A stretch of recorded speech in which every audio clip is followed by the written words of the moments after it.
my name's Eric. I really appreciate you stopping by to check out my video today. On this episode of Smo'King, I'm going to show you how to make whole sous vide chicken smoked in the pit barrel cooker. Now, those of you that are familiar with my YouTube channel know I love to mix sous vide and smoking. Now, I've never sous vide a whole chicken. I have done chicken breast. In fact, I have a video. I'll leave a link below. And chicken breast is real easy to sous vide. Just takes, 2 to 4 hours, finish it off in a frying pan, or you can even throw it on the grill. But what I'm going to do today is I'm going to sous vide a couple whole chickens, and then I'm going to hang them in my pit barrel cooker to get a little crisp on the skin, because one of the downsides of sous vide cooking is you don't get that nice crispy texture. That's why you always have to finish off on a hot grill or a frying pan, or even crisp it up in the oven. So real simplistic. I got 2 6-pound chickens here. I'm going to season one with Running Wild's gourmet poultry seasoning, and I'm going to season the other one with Weber's kicking chicken seasoning. So stick around. I'm going to show you how to do this step by step. Let's get cooking.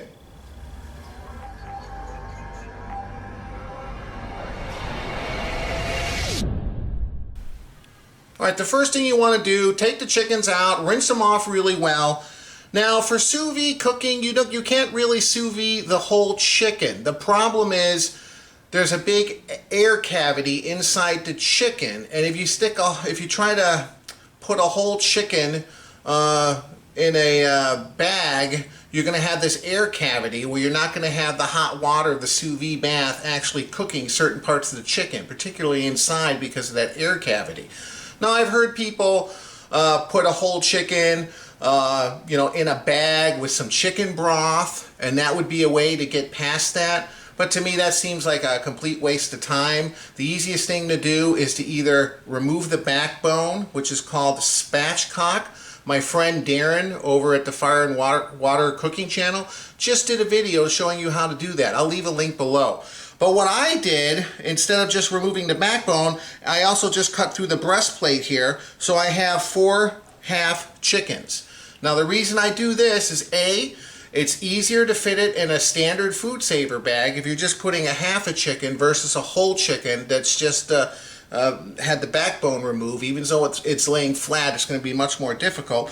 And the second reason is when I'm done cooking these in the sous vide bath, I want to hang them in my pit barrel cooker. And the pit barrel cooker comes with these hooks, and it's very easy to just put one hook in each side and have them hang in the pit barrel. In fact, if you have a pit barrel cooker, I'll leave a link below to just my regular smoked half chickens in the pit barrel. That comes out delicious too. But like I said, I'm going to try to experiment, do the sous vide to cook the chicken perfectly, and then add a little bit of that smoke in the pit barrel, probably for anywhere from 30 to 45 minutes, just to get a little smoke flavor on it after it's sous vide cooked, and to crisp up that skin, which I know it's going to be able to do hanging over the charcoal inside the pit barrel. So get one of these kitchen shears to cut them in half. Makes it much easier. You can use a knife. Just be careful. I think you get a little bit better control with the kitchen shears. So what I'm going to do now is I'm going to season the chicken halves with my seasoning. Use a seasoning of your choice. And then I'm going to individually vacuum seal each one of these. So I'm going to do that. I'll meet you guys back here in a second when we're ready to throw them in the sous vide bath. Alright, here you go. I vacuum sealed each half a chicken. The darker ones over here are the Weber Kickin' Chicken seasoning, and this is the Running Wild gourmet poultry seasoning. So I'm heating up the sous vide bath. We'll be back in a second when we're ready to throw these in. Alright, here we are. I just put the chicken in. I set it at 145 degrees for 4 hours. I dropped the chicken in, the temperature dropped down to around 144. It'll heat up in a second. But here we go. In the sous vide bath, I'm kind of maxing out my sous vide machine, but my VacMaster is pretty powerful. It'll handle it no problem. So there we go. I'll meet you guys back here in 4 hours. Welcome back. It's been just about 4 hours. I'm going to turn this off now. We'll get these out of the bags.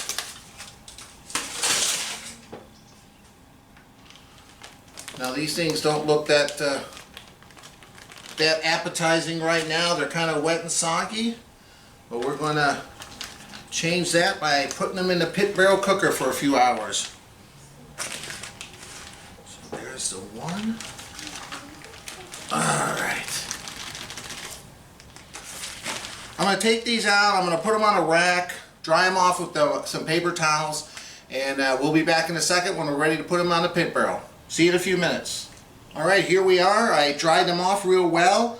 Be careful if you're going to do it like I am with these hooks, because the chickens are already perfectly cooked. So just be very careful, because if you just kind of wing it like a fresh piece of chicken, you could tear a big piece of meat off. Re-season them if you think they're needed. There you go, right under the bone in the back and up through the arm. I'll meet you guys outside. I got the pit barrel warming up. Yeah. See you in a second. Here's a close-up look while we're waiting it to warm up. Man, these look and smell delicious. Hey, I was just ready to go outside and throw these on, and one of my chickens, because they are perfectly cooked, although a little on the rare side, they are perfectly cooked.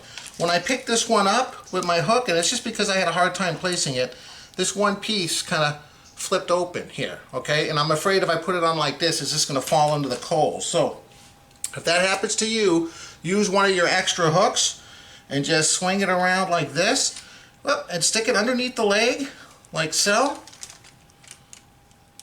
and that way it'll hold it in place. So just a little helpful tip. This way, double hooking it, I'll know for sure it's not going to fall off the hook. Now, you don't have to do it to all of them, just if one of them looks like they're a little bit on the shaky side. Okay, so I'll meet you guys outside. Alright, got some hot coals here. I'm not using a full basket because this isn't going to probably... Yeah, I'm hoping I can keep this chicken on here for maybe 45 minutes. I'm hoping. I know normally the pit barrel runs around 275 to 300. I'm going to keep the lid on, but keep it slightly cracked. Try to get the temperature a little hotter, because these aren't going to be, you know, cooking low and slow. We just want to get some high heat on them for a short period to crisp up the skin. So let me just let that sit for a few minutes. I'll go grab the chickens. We'll be back in a minute.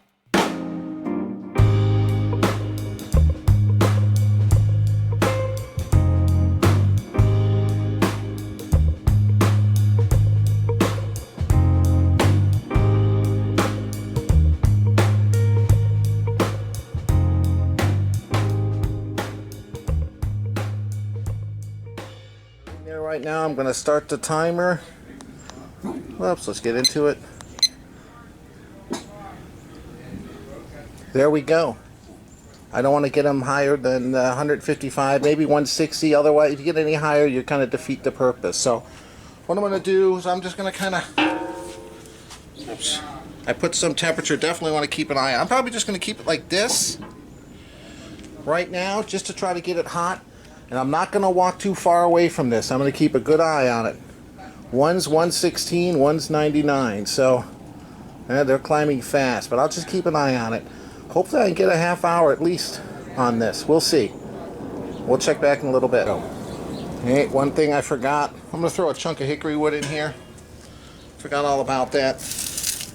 But I don't think it's going to hurt. There we go. Alright. We'll be back in a little bit.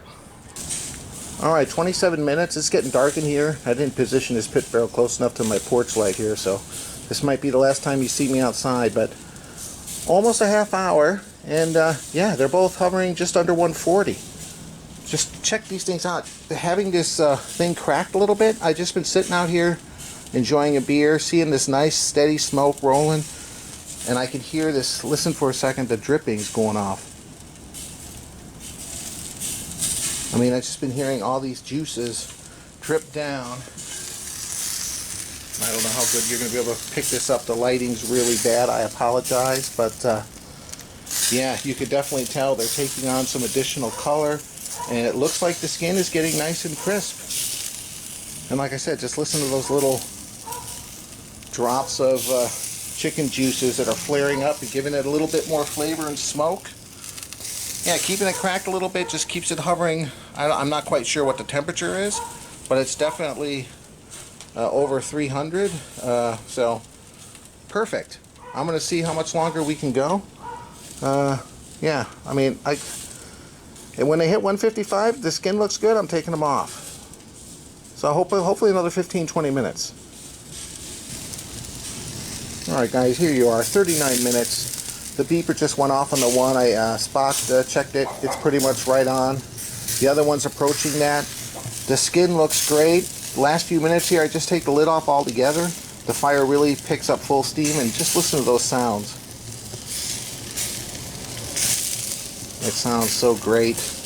The skin is nice and crispy. These are pretty much done. I'm just going to let them go for a couple more minutes just to give it a little bit more of a crisp. The juice is just dripping off it. You know, it's fully cooked already. It's done. I'll take it off in a minute or two. I'll see you guys inside.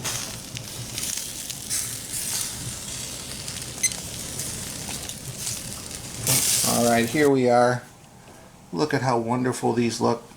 There's so much like juice on the surface. So not only are they perfectly cooked, but they're nice and crispy skin, nice and brown. They smell wonderful. I'm going to slice into one of these and give it a sample. Alright, here we are. I'm going to cut in this. This is the one that was kind of already falling apart a little bit. So let's just see here. Let me just cut this out. Oh my goodness, there's so much juice. Oh. Look at the juice there. Oh my goodness. You know what? I want to get a slice here of the breast.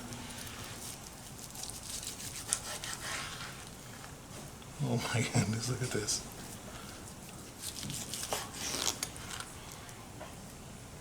Alright. Look at that, guys. If you can see that. So much juice. Let me give it a try. Wow. Wonderful. Give it a little bit of that skin a try. Wow. Nice and crispy. Well, I might have found my favorite way to cook chicken, the best of both worlds. Alright guys, here we are. I have my daughter Ava Grace. Say hi, Ava Grace. Hi. She wanted to really be in the video even though she can't eat the chicken. Because I have a tubie. She has a feeding tube. But what did you want to tell people about my food? What do you like about it? I just like to smell it, and I just wanted to say hi in the video. Okay. We'll see how Dad likes the dish to taste. Okay, let me try it. Oh, it looks so good, doesn't it, Ava Grace? Yeah. Mmm. So good. Dude. Well, thanks for being in my video, Ava Grace. I really appreciate you helping out. Yeah. Daddy is a dirty dude. And what's Dad's channel called? Smo'King. Barbecue tips and recipes. I like doing that too, sure. Yeah, that's right. And guys, if you like the video, hit the like button. Please consider subscribing. The link above is to my website, ericsmokingbbq.com. And we'll see you next time. Say goodbye again. Bye. You be a daddy. All right, see you next time.